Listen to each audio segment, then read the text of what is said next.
Today's episode is mainly focusing on two things: last night's games and looking at coaches. Today we'll take a look at some coaches that can deserve the head coaching position in the National Football League. Also take a look at new Colin Kaepernick news. So let's get right into it with last night's games. First off, with the games, Jaguars and Falcons play. That was a 15-17 win for the Falcons. Final for the Patriots and Giants. Giants won 17-9. The Jets lost to the Eagles 14-6. Titans won to the Dolphins 21-10. Colts won the Bengals 13-10. Steelers and Panthers played. Panthers won 18-6. Bills and Lions, disappointing one, 31-0. We'll talk about that in just a second. Rams and Vikings, 27-25 win for the Vikings against the Rams. A 28-17 victory for the Texans over the Cowboys. 7-17 win for the Chiefs against the Packers. Ravens and Saints, 23-14. Where Ravens won. Bears won the Browns, 21-7. Broncos won the Cardinals, 17-38, and the 49ers won the Chargers 31-21, and the Seahawks won the Raiders 23-17. So that was last night's game, guys. Next week is week 1 of the regular season. Bills play the Ravens at M&T Bank Stadium. I think that's what it's called. But today we're going to talk a little bit about something, and what I really want to talk about is coaches to watch. Who could run their own teams in 2017? And today I will tell you who will. The first one here was Josh McDaniels, the offensive coordinator for the New England Patriots. I don't think he would give up his point as offensive coordinator due to the talent on the roster, and you would leave to go your own team and you never know what's going to happen, which I think if you really want to leave, you can leave. But if you really want to stay with the New England Patriots offense, stay with it and try to go to another Super Bowl, I would stay. Sean McDermott is the defensive coordinator of the Carolina Panthers. Had the Panthers not been a white hot last season, they probably would have done a done deal already. Interview time was a premium, and the architect could be the best NFL defense simply swallowed up in the Hastandia of the Carolina's run of Super Bowl 50. Few can blame Run, but plenty can line up to interview him. Next is Harold Goodwin, the offensive coordinator for the Arizona Cardinals. It took people a long time in the NFL, long enough to start listening to Cardinals head coach Bruce Arians, but now it's your attention.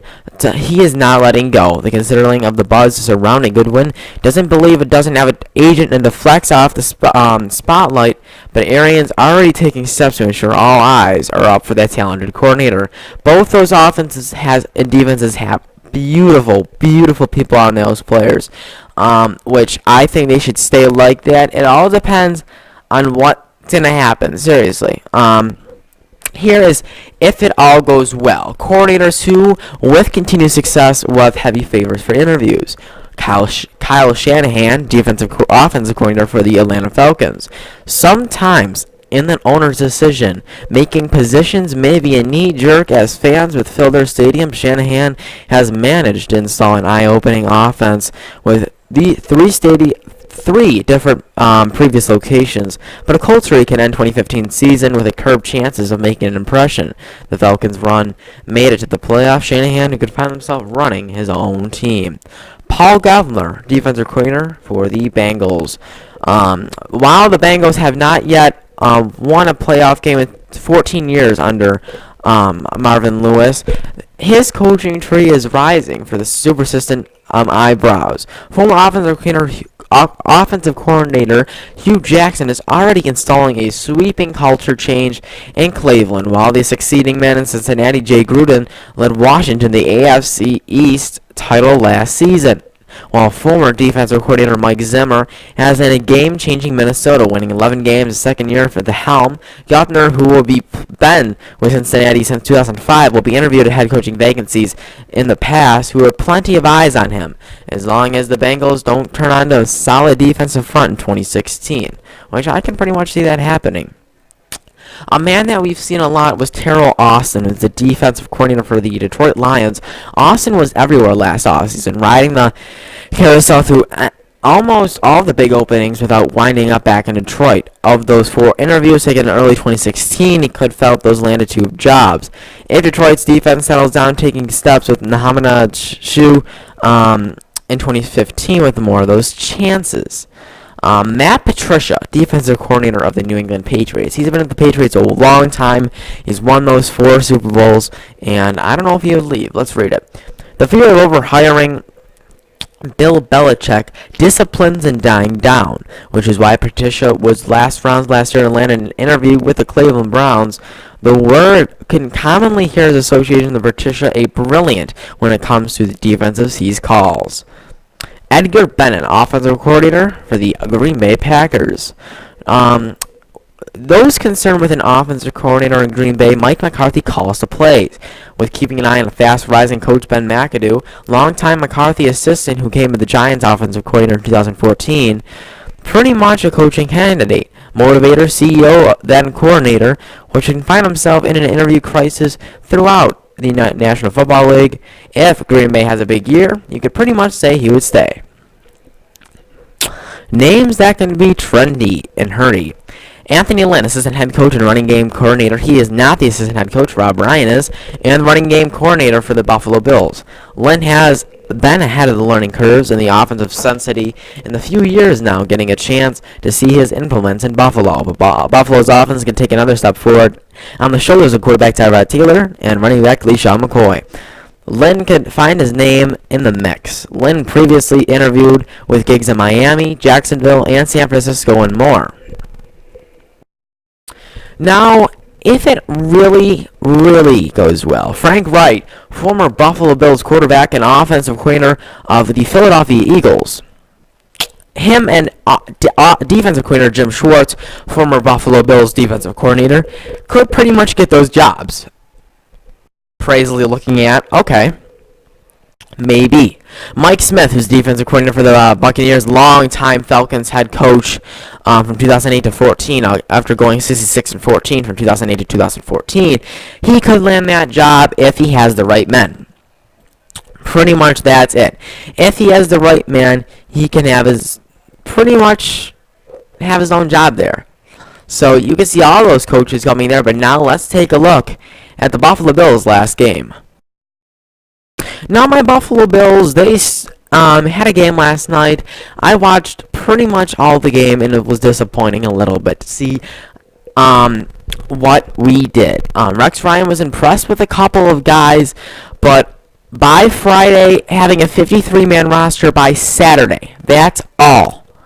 And today I'm going to go over for all teams. All teams must have that deadline by Saturday morning. A lot of inactive players on shorthand for the preseason game. Both the Detroit Lions and the Buffalo Bills were 1 and 2 in preseason. With mostly backups on the field to start, the Bills fell behind early and trouble answering on the scoreboard. Detroit scored a third play of scrimmage with a 58-yard touchdown run by Dwayne Washington and was up 17-0 en route to the 31-0 victory over Buffalo in the season finale. A lot of stuff went down. There was a lot of inactives.